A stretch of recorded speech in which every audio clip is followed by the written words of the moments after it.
American Society of Civil Engineers, Journal of Engineering Management, I think. So I made some changes, and then these are sort of things that based on my experience as well.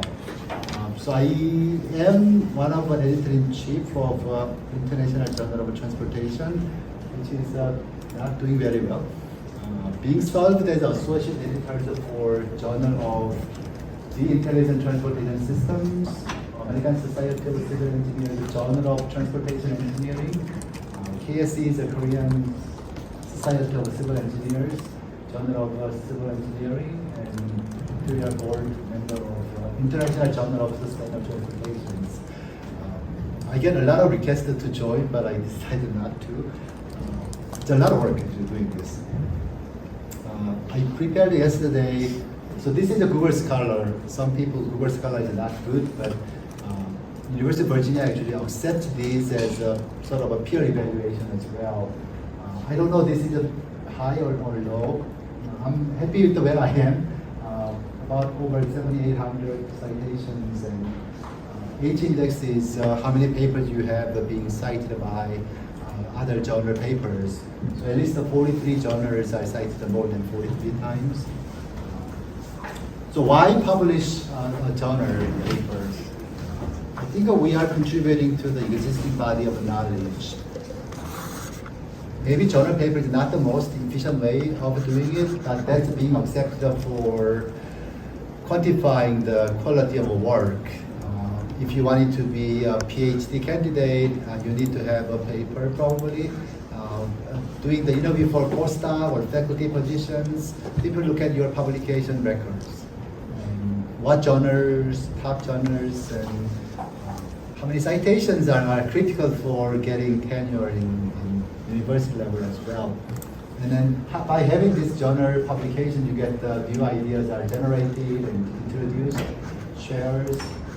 So the first one is the contributing knowledge. Second is, so this is sort of how you can make your paper worthy of a publication. You have to give a good motivation of your paper. Why is this important? I've seen so many papers, they have a data, they decide a tool, they actually implement it, compared with the existing method, and it's doing better. Does not give why this is an important tool and research. They fail to sell their product in some ways. So you have to identify research gap.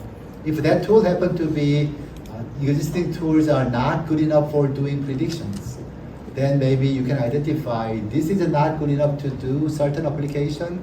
We need to improve accuracy or prediction power. Makes sense, but a lot of times they don't talk about it. They don't even talk about applications. I've seen a lot of predictions on travel time and traffic volumes. They just tell that method is better, so it should be published. I kind of hate that. A lot of people do, and then they are still published.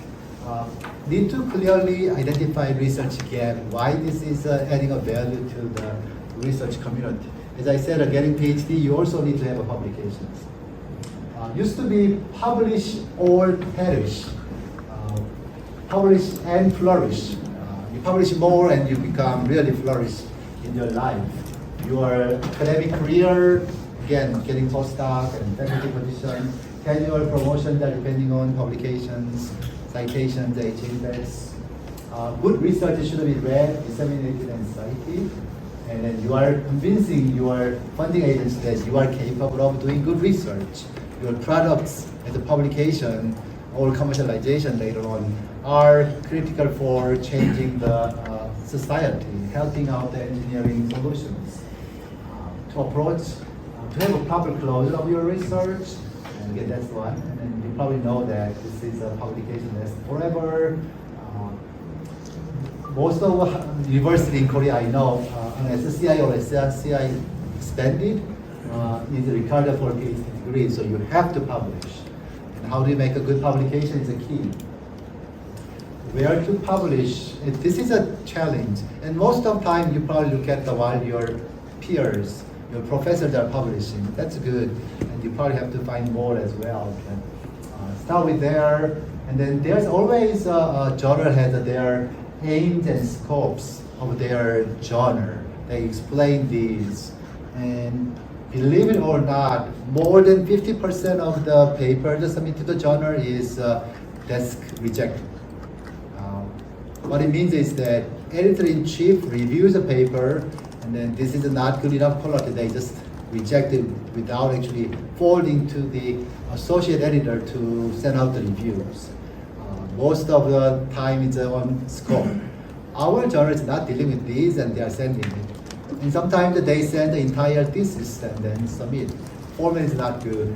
A lot of times those are being desk rejected. So you want to make sure that your scope of the paper is right with the target journal you are submitting. And then probably good idea to submit to top journals, and you get good recognitions, right? IEEE transaction on ITS, IEEE transactions on intelligent vehicle, TRPARC, right? These are journals I'm usually looking at it. And also check out the editor-in-chief and associate editors in those journals.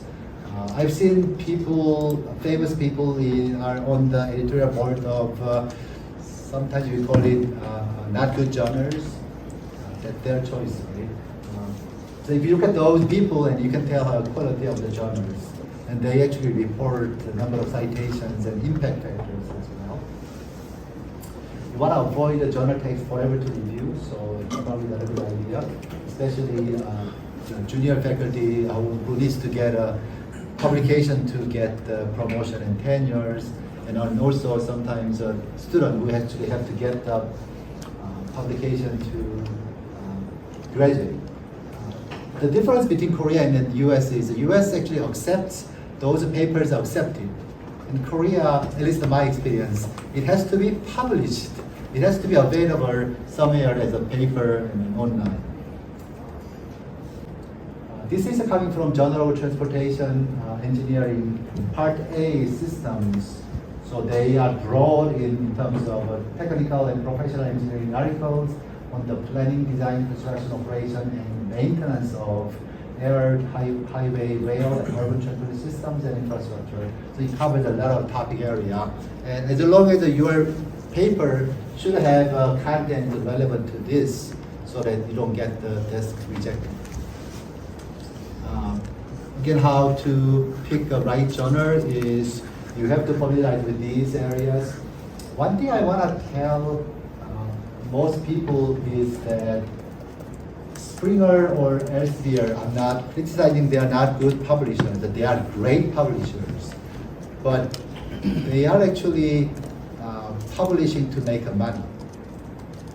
They are not interested in professional society of their organizations. So among professors, we try to support our association, our professional association journals. That's why I mentioned about IEEE on transitional ITS, transitional intelligent vehicle, ASC, Journal of Transportations. They are actually charging money to subscribe to the libraries, but their intention is not really making money. They are sustaining their society, professional society. So in my opinion, that's a probably good thing. So if you have a chance to submit papers, consider your professional society's journals. If you are ASC member, maybe not, I guess. Interestingly enough, the KAIST, Korean Society of Transportation, actually worked with the Springer publishing their KAIST Journal of Civil Engineering. But they are paying a lot of money to them. It is something I don't feel is good. And then I'm not really a big fan of open access journals. Frontiers and Hindao and the MDPI, to me they are trying to make money as well. I have an interesting story about being an editor, one of the editors in Frontiers. So you agree to be editor for special issue. And then it automatically sends out the review request to, it suggests these are potential reviews for the paper that you have received. And if you forget, you're busy, wait for 3 days, it automatically sends out the request for review. And then once the reviews are returned, usually they require at least 2 reviews. And then you don't do anything, it automatically accepts the paper for you. And what's the role of associate editor? for the journal. They are more interested in faster processing of getting papers accepted and published to me. So I try to avoid. We just have a paper, conference paper, and then they are working with MDPI, and it just got published, a 4-page paper. There's not interesting content, but at least I'm not paying to them. These people are charging fairly large amount of money, and sometimes it is acceptable. Don't get me wrong, there's other open access journals that charge more, but it's very well received as well. It seems that the field is changing into making money onto open access journals. You have to consider quality of a journal, impact factors, Google Scholar citation rankings, and these things are important. So finding journal, because when you, as a reviewing the faculty candidate, when we see a lot of papers in these, we don't feel like he or she is a really top-notch researcher. Maybe he or she wanted to just get publications. Is a common perception in the review process. This is probably most important I highlighted. You gotta have a paper that has some information and something useful to reviewers or readers and transformative technology. And it's not common, obviously, I understand that. And I am not saying I do all the time on these transform research, but I do have a few papers that are changing the sort of research directions or practices.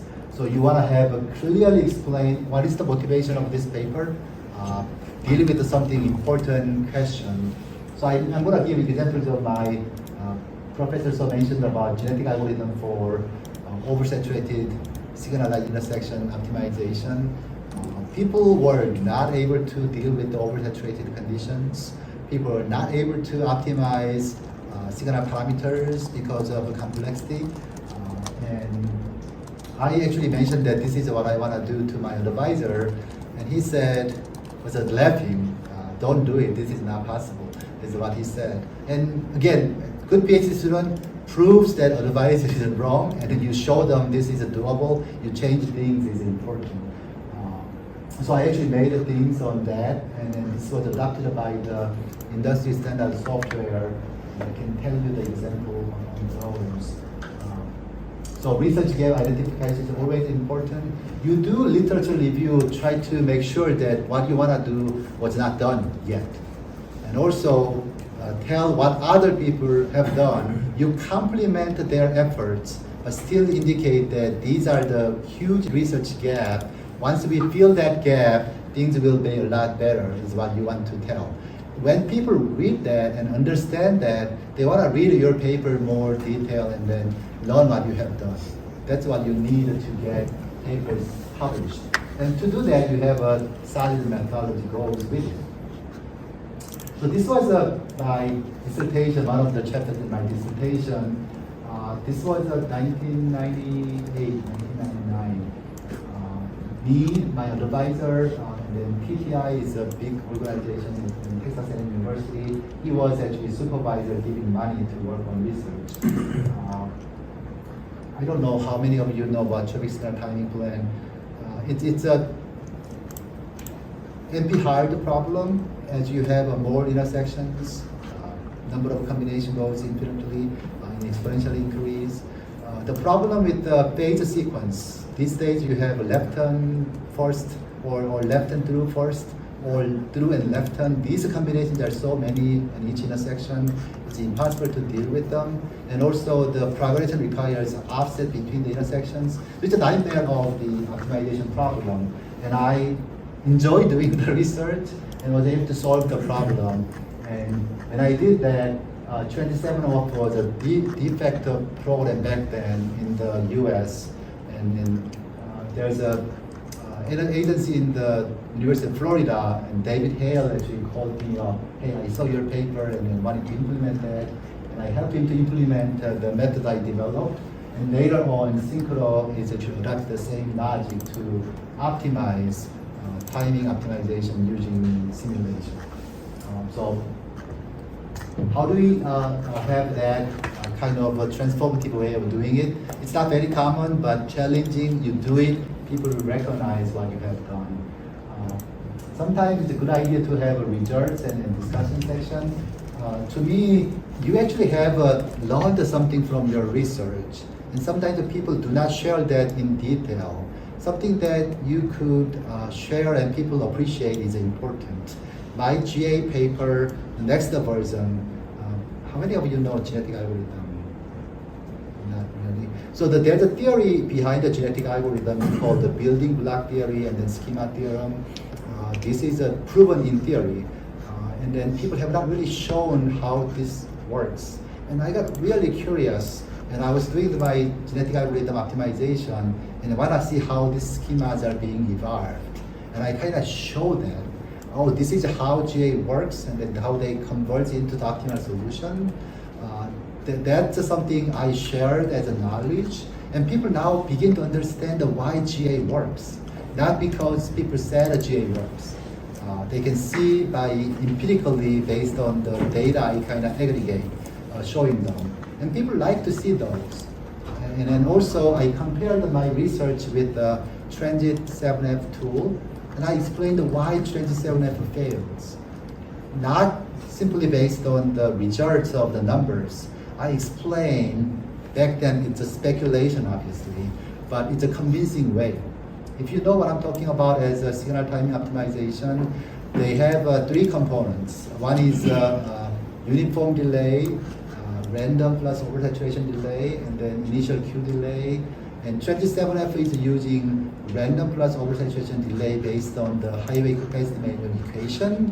That determines the queuing based equation. This is too boring, I guess. That equation actually uses cycle length as a key component, and the longer the cycle length, you have less delay by design. Oversaturated condition, longer cycle fails because longer green means the longer red. During longer red time, more cars are queuing, and it blocks the intersection and fails. So I explained those in great detail in a convincing way in discussion section, and whoever reads, this is more like a textbook material. Oh, that's why oversaturated condition, we should have a not too long cycle length. And empirically people have done it and it works better, but no one really actually did it in the way of explaining the way I have done. So that's important. And literature from the established outlet is important. When you write paper, don't cite Wikipedia or low length. Sometimes we call it predatory journals. These are those journals trying to make money to me. This kind of gives idea of how you want to emphasize your paper, where to spend more time. This is actually available, still available, and you can go there. And I can share the slide if you want to go there. There's still people actually have how they read, experts. And I actually do read a paper based on abstract first. Does the abstract convey message that gives interest to me to continue to read? There's many people, but this is a people, science journal is a very famous. It's hard to publish. He's the editor-in-chief. He actually goes by tackle the abstract first, then move on to paper itself, reading intro, conclusion, figures, and reading through the paper. It means that you're gonna have abstract as a convincing that this is a worthy of research. Kind of gives, and I like to have some results in the introduction section as well. That you can tell what is the results. And then intro will give you why this is important research. What motivation of the research that's convincing that this is worthy of knowledge adding to the literature. And then looking at the results of the paper, the conclusions are actually arguing that these are my contributions and then this will have an impact into the new paradigm, new changes, and so forth. So these are the focus, and that's basically how I see introduction. Why is it important? Why you have to do this? It's not because there's a data, there's a method I want to try out and compare. Maybe that has a value for certain purpose. But if you want to have transformer research, it has to be something critical, right?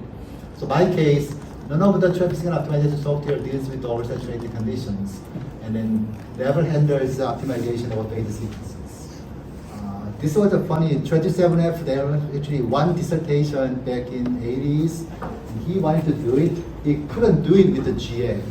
And I'm proud to say that I was able to do that with the GA. So that's something contribution. And I explained how I did it. And people see that. And then this is something they want to implement in their software as well. Method. Why did you pick this method and how did you do it? My case, this was an NP-hard problem.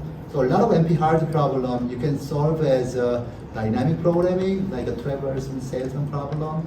My problem, at least my understanding, is much more complicated than something I can solve with a dynamic program. So I had to use heuristic approach, and I searched for other method, and then before GA, people use the hill climbing method. This is a very simple heuristic method, and it's known to find the local optimal solutions. So I use the genetic algorithm in a better way than typical GA. So that's how I was able to recommend, because NP-hard you cannot really solve with the typical approach, and you have to use something better than existing method. That's how it worked. Execution-wise, how I did it. So something I developed was a fraction-based decoding scheme. So in case you ever need to use a genetic algorithm, the simple way of having infeasible solution, it's like when you have parents actually crossover and they create offsprings. It's very common to have infeasible solutions, especially in signal timing. There's so many constraints. They usually actually ignore and then regenerate or add a big penalty value. I was able to use this method, and that does not require any big M or regenerations. Every single solution is a feasible solution. So that's why my GA works a lot faster than other genetic algorithm approach. And then I can show that with the schema theorem and others. So you have to have those, some innovation to show to be really good research. And then your message was that with this and then new coding scheme and then genetic algorithm heuristic approach, I can deal with the oversaturated conditions and then deal with the phase sequence optimization. So this will be useful in practice and also research. And then also I evaluated using unbiased simulator as well, because I couldn't do this in the field because of cost and everything. But I didn't use a 27F simulator. I didn't use my own simulator. I used the unbiased simulator. So that kind of gives a fair comparison for the two timing plans I compared with. So this is what I think as why a good paper is easily accepted and then recognized. Is one of the reasons. This is how I see, and many people agree, difficulty of writing. Either, usually you have kind of last minute, try to think about what's best or how to make it more easily understand the context of what you have done. It's the best if someone reads the title and understands what was done. It's not easy unless you write sentences. Abstract, quite difficult because this is the very first way of telling people my research idea, what was done, what is the final product outcomes. You have to summarize in a way to attract people wanting to read your entire paper. And then to me, most difficult is motivations, because I've seen so many papers trying to argue this is a new approach. I evaluated, and I'm doing this, and then comparing with others. Then how do you answer so what? And then try to answer the question of so what? Why is it matter? Is it important? And then your introduction motivation should have why it matters in the research community or practice or whatever you want to argue as a direction for the journals. Some journals are empirical, some journals are theoretical, and some journals are a mix of those. So you have to have a really convincing argument, maybe aha moment. I read it, okay, this is something useful. I want to know how they did it, and I want to see the way they have done it, and then learn from what they have done. discussion section of insights of the work they've done. Background and studies are fairly easy. Research method, if you actually decide it, implementing is fairly straightforward. So we are not really in a business of creating new tools. We are adapting and modifying and doing it. Report of result is easy. Discussion is probably not easy because people kind of appreciate your discussion has insights that only those who actually experience through the difficulties. So you are the one challenged a lot of different things. Because the fraction method I kind of developed, spend probably hours and hours every single day and trying to figure out how to overcome these issues. It really takes a longer time to get there. And I kind of explain why this is important to design this way. And then this was a way to make sure that all those offsprings of a genetic algorithm works without infeasible solutions. You kind of show them and also show in a convincing way that this is, I see how schema theorem worked in my problem. That's why I can find a solution in a small number of generations and then iterations and so forth. So this is very important, and conclusion and reference are fairly easy. On the references, it's kind of awkward if you submit paper without citing any papers in that journal, right? If you are studying that area, you might have seen papers, relevant papers. It is true that it's totally new and then it's new, but still there is a paper you can cite. So make sure that you cite a few papers. I've seen editors, your paper is conditionally accepted and you should add a few papers from our journal, which is a shame, both sides. So make sure that you reference to the target journal papers. And you show that you read this journal, you understand journal's scope and contents. So how to write, this is just one by one to write this after 4. I'm not gonna look at it, just to count how many people I need to see or kids. Now how many people want to see or I'm happy to share the screen and slides and then stop here. Do you have any thought? No, I'm going with the majority. You okay with? How many slides you have? I have no idea. 30 slides, so another 14. I can go quickly. With the contents is probably this is the most critical one here. If you know this, think about so what questions all the time when you write paper, and then think about as reviewers' perspectives.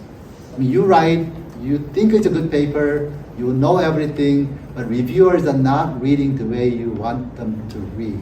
They don't read line by line. Whenever I review, I never read line by line paper. It's similar to the NSF proposal. No panel read line by line of the proposal. So it's always skimmed through. So every single figure has to have a message. When people see the figure, they should be able to see the results and then meaningful output, meaningful results. So those are the key messages later on. So maybe title, think about it. Some catching title might be good as well. Not that I can make a good titles. Abstract is very critical. Every reviewer probably read it first. Usually short. 250 to 300, 400 words. So they want to quickly going through, and don't make it too lengthy about the abstract, and then don't use any acronym, people get confused. When they read, everyone has to understand what they mean. It's important. So this is a abridged version of the full paper. Objective, what was done, results, and significance. It's probably a good idea to have them in there. A lot of abstract, it's interesting, people submit abstract for conference and then they convert into the journal. They do not update abstract. I don't like abstract in future tense either. Because when you submit for future, you write them in future tense. It has to be better in past tense. I did it, I found it, it's meaningful. It is one way of doing it. But it's up to the writers, but consistency is very important. Don't use a future, current, and then past tense all together. Try to be consistent. Sometimes you have to have different tense, but try to minimize them too. This is critical. How do you identify the research gap and then convince that this is important? Challenging, filling the gap, whatever that is. When people read, they don't read every single line. So you may want to have ways of convincing that keywords of the research gap, they skim through, they can see that this is objectives. People try to catch those and then try to understand why they are doing it. So the objective of this paper is this, and then this will fill the current research gap in X, Y, and Z, and you tell them about the remaining content of the paper. Specific contribution of the topic is very important. Usually emphasize on the objectives and then what kind of hypothesis you are doing. Again, spend more time on introduction than any other contents because and you don't write introduction at the very beginning other than literature review. So when you're done with the paper, rethink what should I sell on my paper and the introduction. And people read introduction, they should be convinced. This is a good motivation, this is a good research needed and worthy of a publication is important. I'm going to skip this. And methodology section, what is the key methodological details necessary for the research to understand?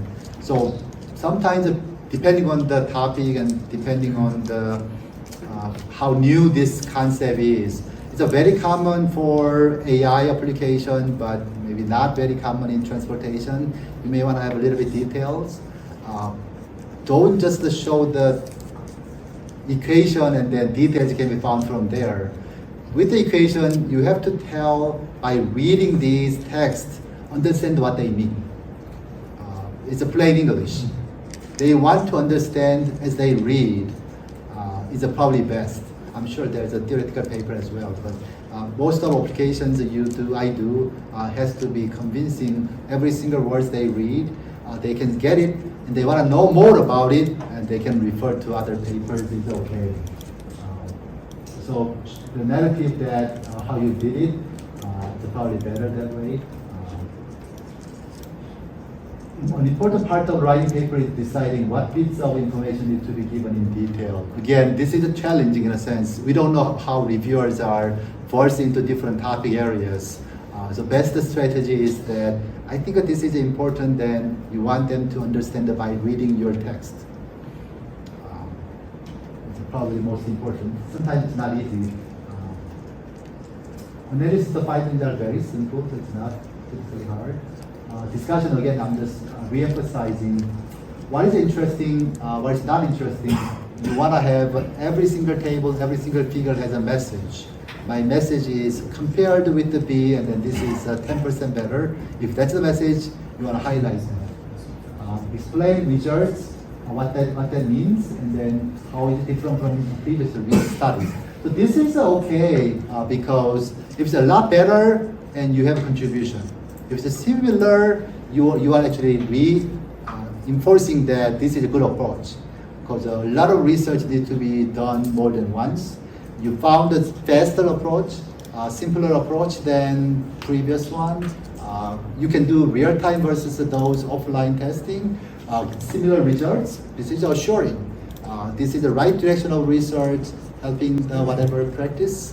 And I found a better, faster, reliable, if you want to call it. So what I showed there with how is it different from previous research is also important. Especially journal editors are sending review to those cited and then similar research done.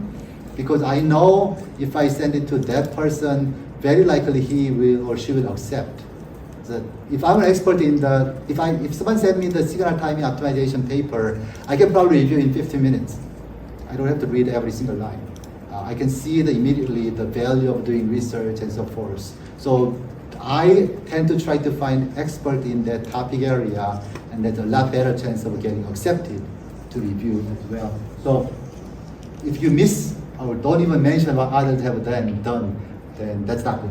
do your best to speculate convincing reasons of those. Again, my research back in 1999, I actually speculate that this is how GA works, this is how schema theory is showing.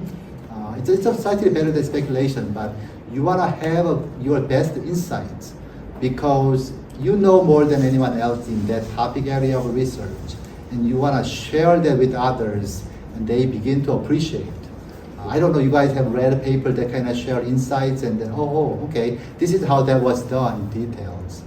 Without telling details, because people don't know a lot about paper that shows method, results, and better. What have you learned? Maybe I should have tried that method. You have to go through the same process of trial and errors, but nothing really works better. One example, if you're comparing with one method versus a new method you probably try 100 different times. The existing method you try 1 or 2. If you actually try 100 times for existing method, results might be as good as yours. Think about that. So you have to give insights why yours is better and show existing method you try your best to evaluate its performance is also important. So you have to give some insights of the results and then interpret the results based on the other research have done, same idea. And then you have to actually close the loop. You have objectives, clearly I articulate that in the introduction section, and your research should support that meeting your objective, right? You have to close the loop to argue what does it mean having these results in terms of identifying research gap and motivation. I want to achieve something. Sometimes people forget about saying that again. I have a question. Do associate editors or editor-in-chief, when they determine at the desk, they read the title and also discussion abstract, or they just automatically sort out which one is reviewable? I have not been an editor-in-chief. If I have to imagine, he's probably skimming through paper, not simply based on title, that's just too much. Title does not give insights. I can ask Chris Hendrickson if I see him next time, or I thought to protect. They do more than 50%, and they do them strategically because if you reject, then as we submit, your acceptance rate is lower. And people think it's a good paper, good journal, their acceptance rate is lower than 15% or something. To me, it's a sort of playing game. The editor-in-chief determines the desk reject, and then associate editor received afterward. Yeah. And I could actually give desk reject as well, but I usually don't. Try to assign reviewers. Good question. And then you have to synthesize all evidence too. It's convincing is the most important. I mean, I want to accept paper if it's convincing. Seems like a good, but I have a doubt, and then it's not good, right? It's too good to be true is true, right? They say it's 20% better without showing why it is better. It's hard to accept that kind of paper. Right? I'm not saying they manipulate the data, but you have to emphasize what is your contribution. Future direction of research is sometimes helpful for, especially graduate students, try to figure out the research topic.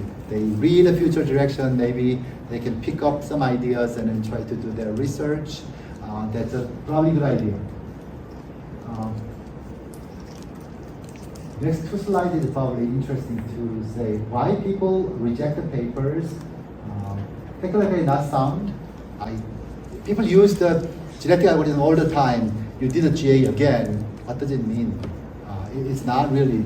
Or I have seen a lot of times of people doing regression model, and regression model has a pros and cons. But simply doing a regression is not really good enough for typical journal product applications. Aims and scope is another one. They don't like incomplete research. They have to have complete research. There's some defectiveness in the procedure of analysis. Conclusion is not justified based on the paper contents, so it's not closing the loop. It's probably not a good idea. And then small incremental change, they don't like it. So when you actually have a second version of the paper, you have to clearly tell this was done, this is ours, and this is what we have added, and you have to show that these are significant additional contribution, not simple extensions. People don't like a simple incremental change. So that's something you have to be upfront, honestly tell what it is. A lot of people say that I couldn't understand their English, which is not good, right? So you make sure that these days the ChatGPT helps a lot writing English quality. So use that help, and then try to get better English. I don't know if you guys have received the email from TRB that if you actually use the ChatGPT, you have to disclose. So making a scene, right? If you actually did use it, they may not know how you did it, but it's not gonna make any difference. You just got help. That's okay. The topic has to be exciting. It's not boring that they don't like. Why is it adding the value of the research community? So why do I accept? Insights is probably good thing. You want to give insights about your research, and people really appreciate learning those insights. I'm just repeating same thing. Why schema theorem works in the signal timing optimization? I have not seen anyone explaining those in GA. If you actually study GA, you actually learn about schema theorem and building block theorem. Even they don't show those except for their own schema theorem, the symbols. I can see that, but I have not seen any textbook.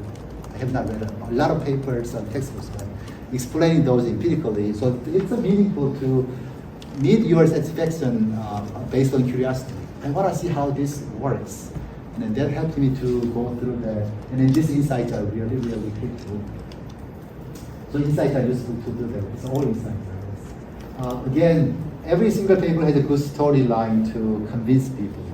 Think about it's a sales pitch to sell whatever product you have. How would you sell your product people who are not familiar with it? So you have to tell what is the need for that person who might buy. Research community is our target audience, right? What has been an issue of research in that area? So my case, oversaturation was very critical. People have seen the most easiest way is throughput maximization. That has been done. But throughput maximization often has a problem of spillback issue, which because optimization could not really handle spillback. All these things, people knew there's a problems and challenges. And if you can solve that problem and explain how you did it, it's a really good paper. You have good story to tell. I'm gonna skip these. I want you to be reviewers of the journal paper. If you want to do it, just let me know. I have plenty of papers to send it to you. Because it kind of gives a calibration of what you are thinking. When I was doing reviewers, this is all by mail. When you submit the paper, you have to submit 5 copies of paper to mail, and they actually send it to each reviewer and they get it back. And then later they actually have copies of a review comments to you.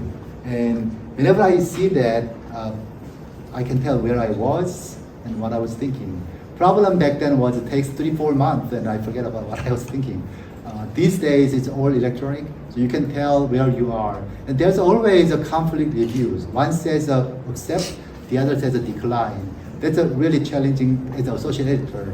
I have to read and try to make a balance. I get another opinion for third person or fifth person to see them. So that's possible, it's happening. But you have to actually have your own logic to accept or reject. And then that's important as a reviewer. You want to give, again, when you revise and then resubmit, no one actually has a paper fully accepted as it is. It doesn't happen. There's always comments. People wanted to have a somewhat distant recommendation. They don't say it's a fully accepted as it is. It's rarely the case. So you have to thank you to the reviewers' comments and those, and you have to do every single comment how you addressed. It's important. Sometimes the reviewers get pissed off if their comments were ignored. You may not done purposely, but You want to make sure that how you address them. And one of the strategies I could not really argue about rejecting the revision was personally writing much longer than paper on the response comments. I defend this based on 5 different papers, he cite them and then explain those, and this should be accepted. How can you argue that the 5 different papers are doing similar things, and you are not really doing that much of a detailed research when you review the paper? You just read through and then your thoughts of limitations and then problems. So that's the strategy of resubmitting and revision is write really lengthy by citing good papers and then tell them that what you have done is acceptable. Acceptable is good enough, right? You cannot tell reviewer is wrong. You don't want to tell, right? Even though reviewer is wrong, you don't want to tell them that. That's a thought, but this is a majority of accepted papers, and this is a consensus. It's important. Oh, sure. What if there's a split decision? One reviewer said it's Accept and then decline. and the other one is rejected. And people, usually writers, the authors, replied well, but the final decision is split. As an associate editor or as an editor-in-chief, how Right. is there any rule for that? I don't think that there's a written rule. So Chris Hendrickson, we meet every year and then discuss. And this is not really a hard topic. This is easy. Chris or Larry Rowlett are editor-in-chief and managing editor. They are willing to be a judge if we have to make a quick decision. So this took 6 months, and I don't have time to get another reviewer. Then they can help. They could have trusted me, so I could add me as a reviewer and then add a review and then make a decision. Most of the common way is if we have time. So we give 45 days and everybody comes back 45 days. We ask for a third reviewer. I email them, hey, I got this review, can you actually, and then this is usually the right person who knows the area, who doesn't have to spend a lot of time. And then I get the quick reviews. But other associate editor may have different strategy. Possible. Yeah, if you want to fight, you have to fight well. I actually fought once on a paper, and then I copied the editor-in-chief I knew. And sometimes the editor-in-chief is sort of in my side, because I made a really convincing argument. Yeah, but typically we need to have another review. You cannot have a decision based on split reviews. Another interesting thing is journals are not interested in getting reviews, resubmission on time. So if you have good excuse, we want to have more data to revise, they usually give extensions. So don't hesitate to ask extension more time to revise your paper, unless you are in a hurry to get it resubmitted and accepted.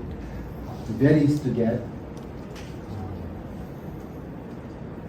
As a reviewer, if you want to be the reviewers, it's a very time-consuming voluntary work. But my recommendation is that you have more than you and then more than two reviewers are there, so you can compare your review comments, how you did it, and then you can calibrate your way of doing review. So it's really helpful about how you respond to the review comments and then doing the reviews. Don't spend too much time, it's probably most important. And sometimes you get the idea by reading paper as well.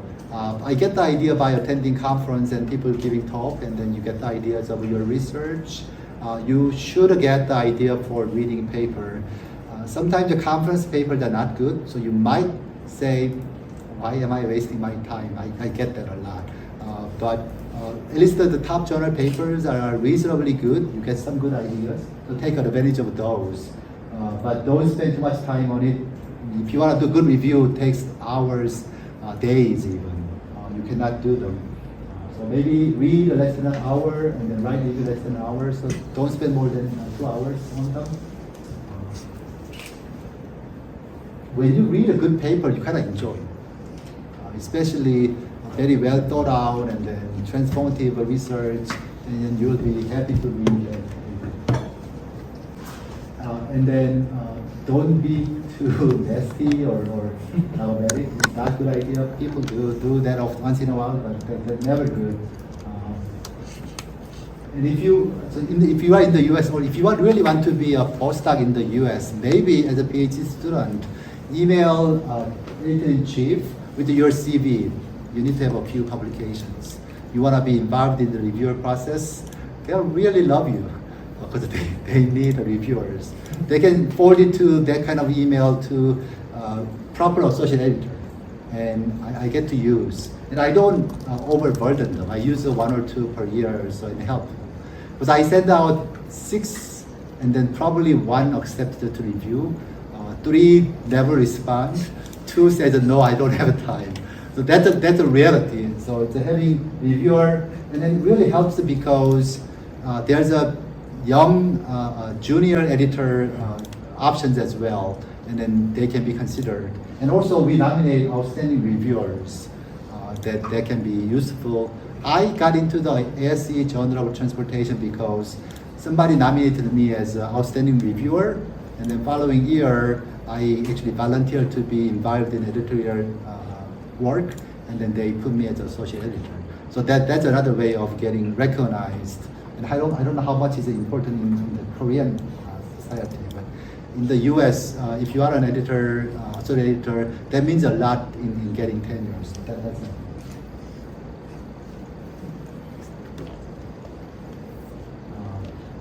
So you want to, overall criteria is the importance of the significance of the contributions, medical literature review, design method, some procedures that are well done. Especially you want to have good answers on so what. I don't want to ask a lot of so what questions, but I see a lot of papers, they just did it. I don't know why they are trying to publish except for getting publication out. So don't want to do those, and then you want to make sure that what is the contribution of that paper, and if you have a question of so what, ask nicely. This was been done. What is the new value you're adding? Can you articulate those in your revision of the paper? That's probably easier. So change your own work. I still have my very first paper published, and I keep it. It means something, right? First time published.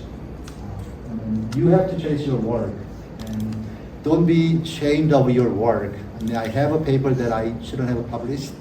I can confess that, but you have to be proud of your work. So you publish your work.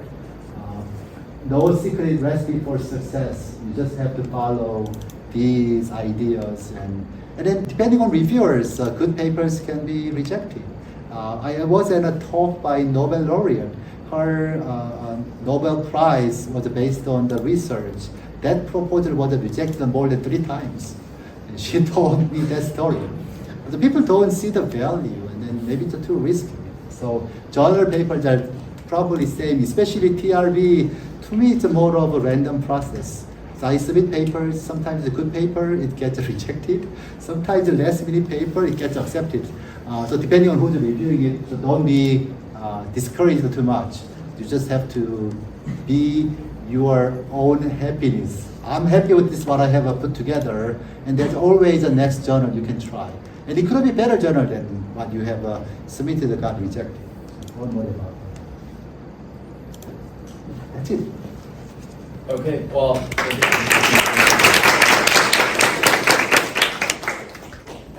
Okay, well, sorry for standing here and then to push you to end over the session early, because they still needed time to write a paper actually, because the submission deadline is coming up, so I had to do that. And then, it's time's up, but if you have some questions, then I think we can spend some time for that. So, have any questions or comments,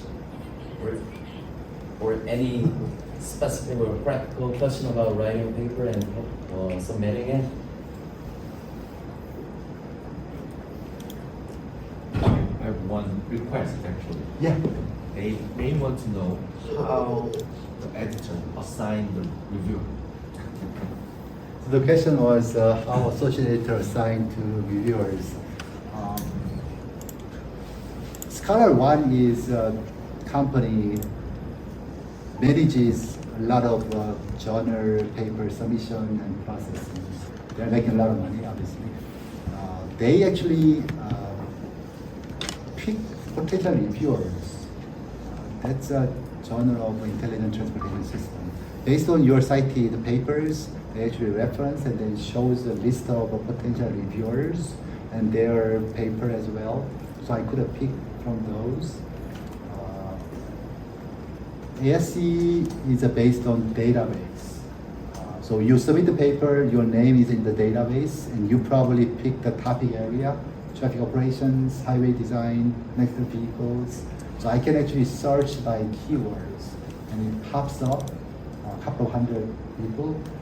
And then each of the person, I actually can see how many requests was given, how many accepted, how many times they never respond, how many times they reviewed.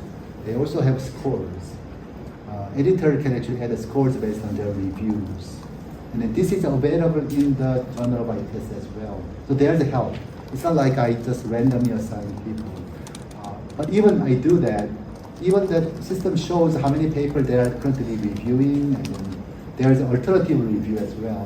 What it means is that I send the first 5, and then whenever they reject, decline to review, I have an alternative review. They send out one by one. So if I send 10, sometimes I get only 2 reviews done. If you are talking about selection of those, especially in my area, I know who can review well. So I actually invite in person.